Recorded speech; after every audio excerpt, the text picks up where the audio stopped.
बहुत जल्दी जो सब्जी लेकर आओ, शम हो रहे और पैसी पोरी लेकर आना, आइसम भत बारिश हो रहे। जी अम्मा, मैं अभी जल्दी से जाती हूँ। रखना। उफ, कच्चे में पान फिसल रहा है, छात्री भी ठीक से नहीं पकाई जा रही। जल्दी घर पहुँचना होगा वरना पूरी भीग जाऊंगी। हाँ बहन जी, आज ही मंडी से आए हैं, बाकी सब्जियां भी ताज़ा है। भैया ये टमाटर बिल्कुल ताज़ा है ना, 1 किलो दें। हाँ जी बिल्कुल ताज़ा है, 1 किलो ले लो। शुक्रिया बहन जी।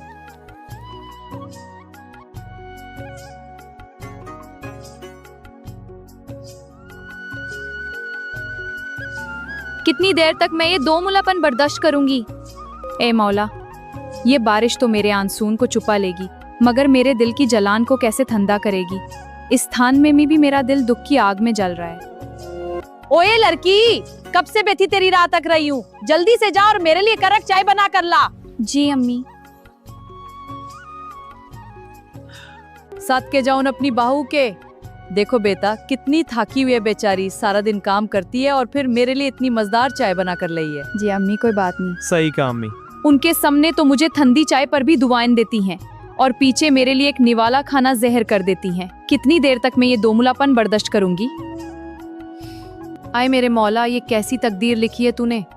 बेटे के सामने तो मुझसे इतना प्यार जताती हैं जैसे अपनी बेटी हूँ, मगर जैसे ही वो जाता है इनका चेहरा बदल जाता है।